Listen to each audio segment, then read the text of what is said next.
देखो last video में हमने एलेक्सा रैंक फाइंड आउट की थी अपने कॉम्पिटिटर्स की। इस वीडियो में हम कुछ इंपॉर्टेंट मैट्रिक्स जो है हमारी page authority and domain authority, हम उन्हें फाइंड आउट करेंगे। तो हम सबसे पहले एक्चुअल में समझते कि ये पेज अथॉरिटी और डोमेन अथॉरिटी होती क्या है। देखो एक डेटा साइंस कंपनी है जिसका नाम है मोज।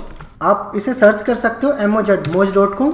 देखिए मेरा यहाँ पे डेटा साइंस से ये मतलब नहीं है कि ये डेटा साइंस की सर्विसेज में डील करती है, ये एक्चुअल में एसईओ के सॉफ्टवेयर्स में डील करती है। बट जो इनके एसईओ के सॉफ्टवेयर्स हैं वो जो मैट्रिक्स यूज करते हैं वो कहीं ना कहीं डेटा साइंस की टेक्नोलॉजी पे डिपेंडेंट होते हैं। ये कंपनी क्या करती है, जो गूगल के डिफरेंट रैंकिंग फैक्टर्स होते हैं उनको लेके काफी एक्सपेरिमेंट करती है और उन पे स्टडी करती है और ये वेटेज फाइंड आउट करती है कि किस रैंकिंग फैक्टर को गूगल ज्यादा वेटेज दे रहा है या नहीं दे रहा। इस कंपनी ने अपने कुछ मैट्रिक्स बनाए जिन्हें हम डोमेन अथॉरिटी और पेज अथॉरिटी बोलते हैं। देखो काफी लोगों को ये बहुत ज्यादा कंफ्यूजन होता है कि डोमेन अथॉरिटी और जो पेज अथॉरिटी है वो गूगल के मैट्रिक्स है, बट एक्चुअल में ऐसा बिल्कुल भी नहीं है। गूगल का और मोज का एक्चुअल में कोई कनेक्शन नहीं है। देखो इस कंपनी के जो एक्सपेरिमेंट्स होते हैं उसका जो डेटा होता है उसका एक्यूरेसी लेवल काफी अच्छा होता है। इसका मतलब जहाँ पे हमारे पास कोई मैट्रिक्स नहीं थी, कोई टूल्स नहीं थे, तो हमें एटलीस्ट कुछ तो ऑप्शन मिल रहे हैं, हमें कुछ तो टूल मिल रहे हैं जिनकी हेल्प से हम कहीं ना कहीं अपने कंप्यूटर की कुछ स्ट्रेंथ फाइंड आउट कर सके। तो इस कंपनी ने दो मैट्रिक्स निकाली हुई है, domain authority and page authority. वो आप कैसे निकालते हो, आप मोज प्रो पे जाओ, उसमें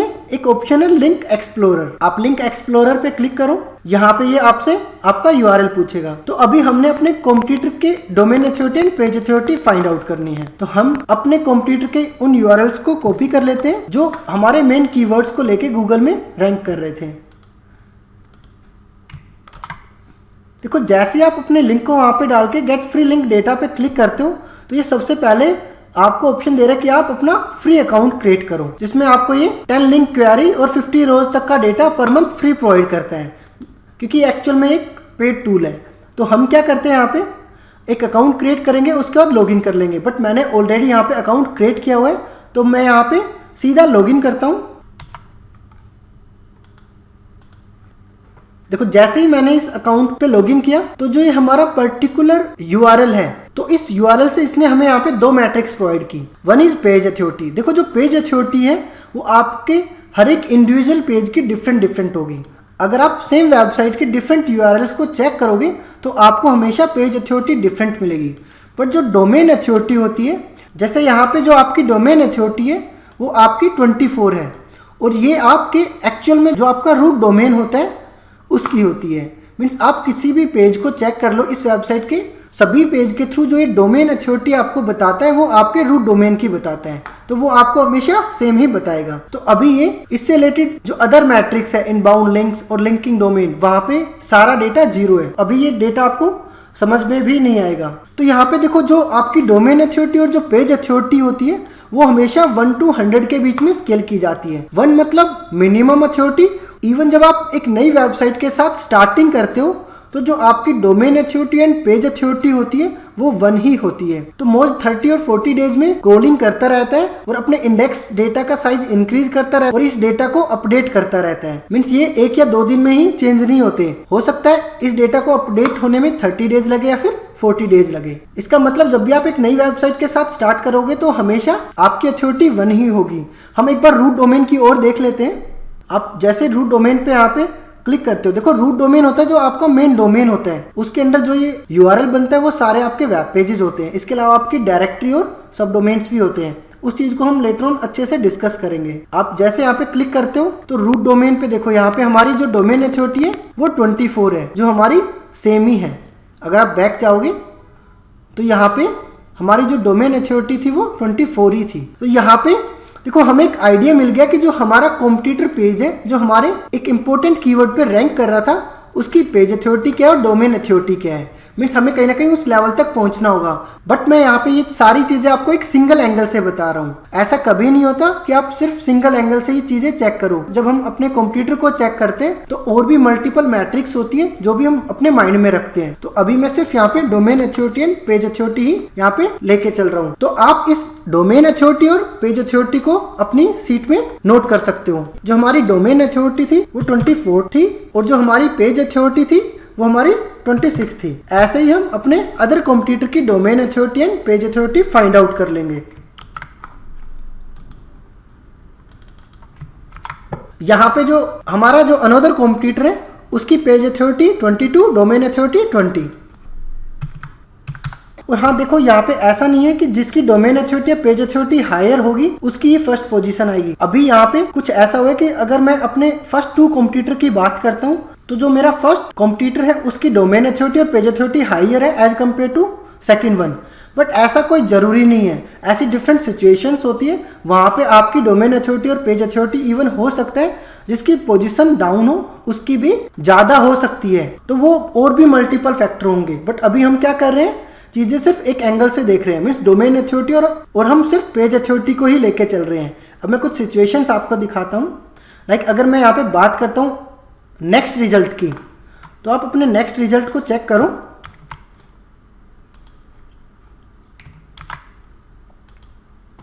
तो देखो यहाँ पे इस पर्टिकुलर यूआरएल के लिए जो पेज अथॉरिटी और डोमेन अथॉरिटी है वो मेरी कहीं हायर है एज कम्पेयर टू जो मेरे फर्स्ट 2 रिजल्ट्स थे वो।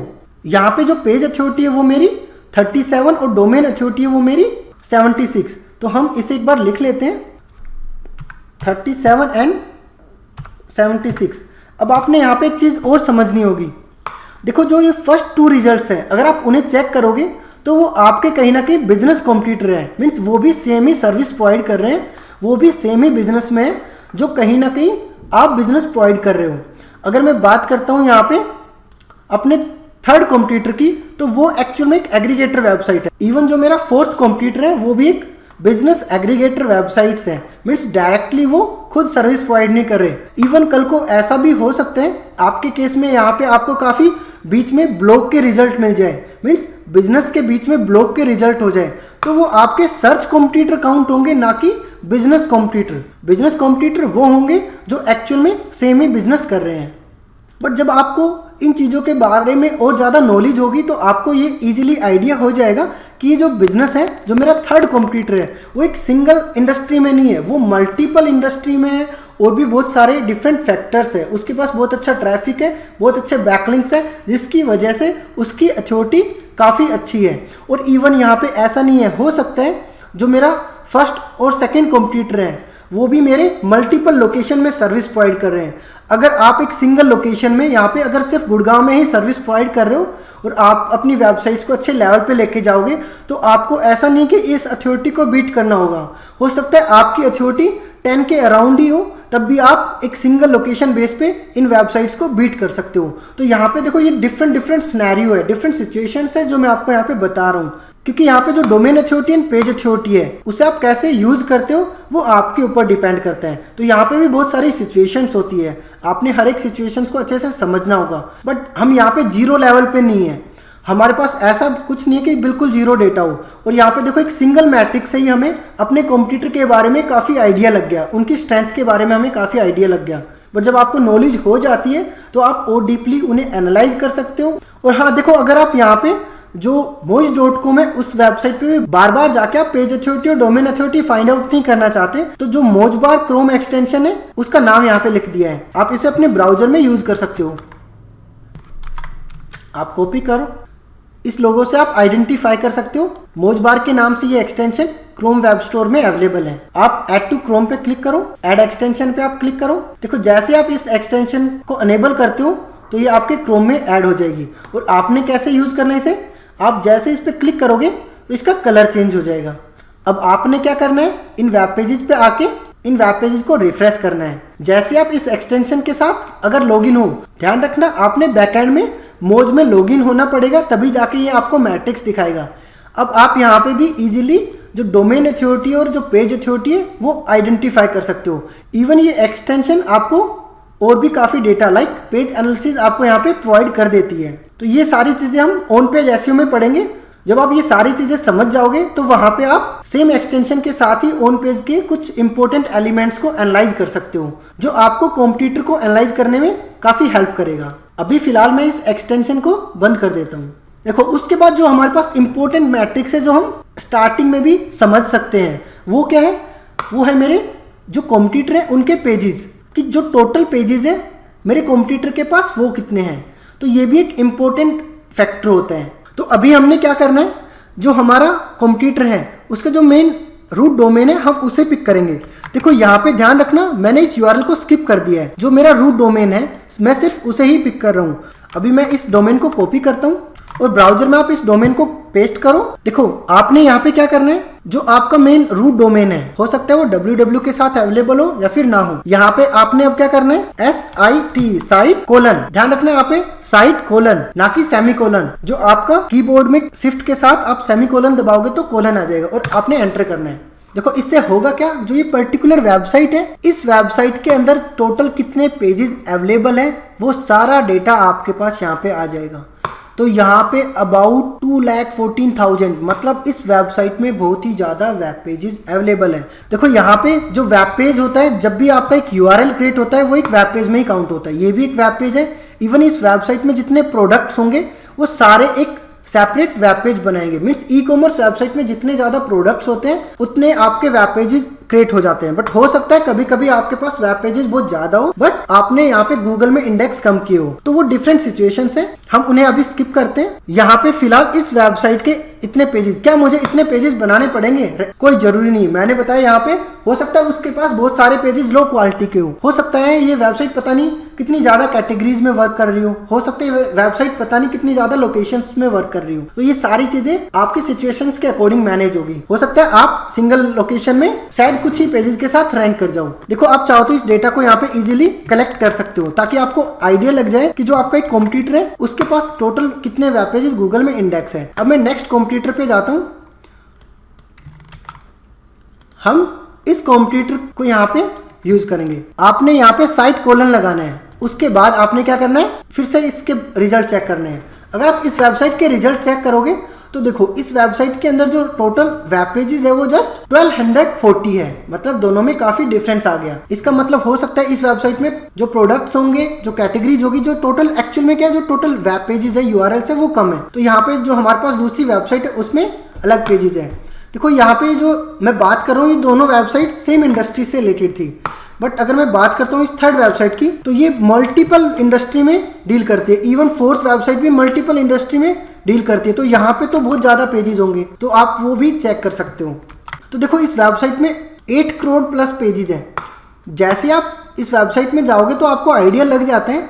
यहाँ पे जितने भी बिजनेस अपने आप को रजिस्टर करते हैं उन सभी बिजनेस के लिए, हर एक डिफरेंट लोकेशन के लिए, हर चीज़ के लिए आपको एक सेपरेट यूआरएल मिलेगा।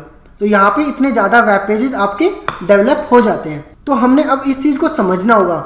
अगर मैं किसी एक्चुअल में ऐसे बिजनेस के साथ ही कंपटीशन में जाऊँ, मैं यहाँ पे चलता हूँ जो शायद बहुत ज़्यादा इंडस्ट्री में ना हो, इस वेबसाइट पे मैं चलता हूँ या फिर मैं इस वेबसाइट पे चलता हूँ।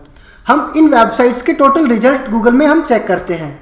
हम क्या करते हैं, इस वेबसाइट के आगे में साइट एंड कोलन ये एंटर करता हूँ। उसके बाद देखो इस वेबसाइट में काफ़ी कम पेजेस है बट स्टिल ये भी गूगल में एक अच्छी पोजीशन पे आ रही है। कहीं ना कहीं ये भी फर्स्ट पेज पे 5th पोजीशन में अवेलेबल है। आप इस वेबसाइट पे जाओ,